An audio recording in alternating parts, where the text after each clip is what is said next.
This week's drill video is brought to you by the Up My Game coaching app. Just search Up My Game, all one word, in the Apple App Store and download it today. Once you're in, follow me at Shot Mechanics, where I'll be posting premium content for you to see for free. And for the next 4 weeks, we're gonna do a giveaway where I'll be picking 3 people to do free shot analysis each week, and I'm gonna pick 1 person to win a $25 Foot Locker gift certificate. So to be eligible to win either of the prizes, all you gotta do is download the Up My Game app, follow me at Shot Mechanics, and post a video of yourself shooting for review. It's really a pretty awesome community, and just watching your own video in slow motion, you might even be able to solve some of your own mechanics. So download the app, and I'll see you there.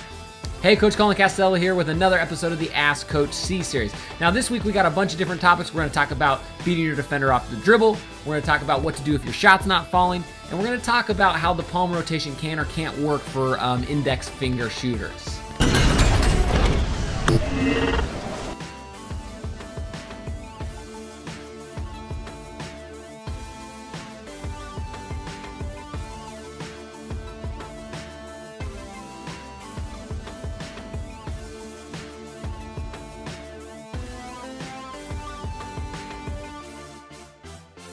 All right, so this is a really good question, and one that I get a lot of the time. So the first thing you want to do when you're trying to beat that defender is you want to attack them. Really beating a defender is all about attacking them and then reacting to how they react. So most of the time you're going to give a jab step or a hard drive or something trying to get them to shift their feet. Once they shift their feet, you can read how they shift, and then from there you can beat them with the secondary move.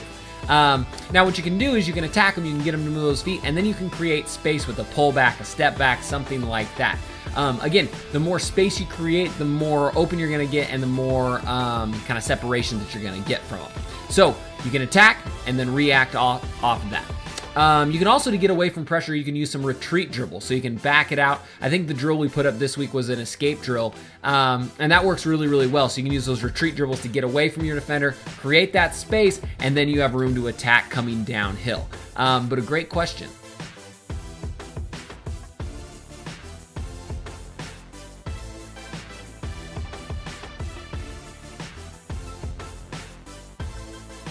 All right, so if your shot's not falling and you're in a little bit of a slump, there's a few things you can do. Generally, what it normally is some sort of mechanical deficiency. When I see a lot of kids go into shooting slumps, they're reverting back to mechanics that they used to use that they don't use anymore. So like, let's say you had like a chicken wing back in the day and you fixed it.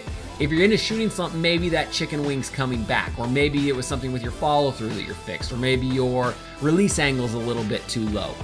So what I would do is I would definitely try to have somebody take some video or a photo of you shooting, and that way you might be able to see some of the mechanical differences.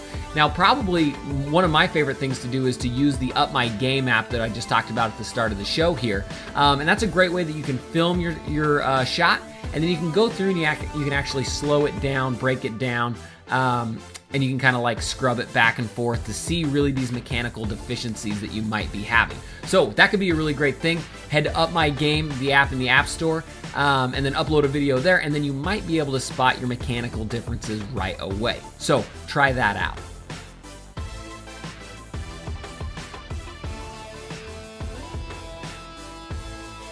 All right, so an index finger could conceivably use the palm rotation, but they don't really need to as much. So the reason why you would use the palm rotation is on a middle finger shooter, as you're bringing the ball up, if the ball's straight in front, just like this with your middle finger in the center of the ball, a lot of times it's hard to get that elbow in.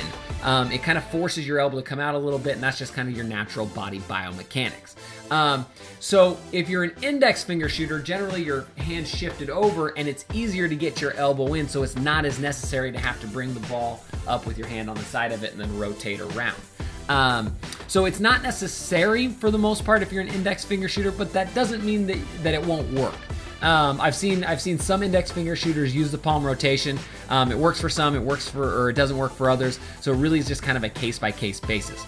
The one thing that you have to look out for is as you bring the ball up, if you're doing the palm rotation on an index finger shooter, as you bring the ball up and you rotate it around, sometimes it'll have a tendency to slide off the side of your index finger. So just make sure if you're gonna try it, that index finger stays in the center of the ball, and make sure that it doesn't slide off as you're releasing the ball towards the basket. All right, and that about does it. Feel free to share this video with all your friends, social media, that sort of stuff, because the Ask Coach C series really needs to be bigger than it actually is. We got a lot of great information in here, and I think most people learn something every time they watch. Again, I'm Coach Colin Castella. Thank you for watching, and I'll see you in the Up My Game app here shortly.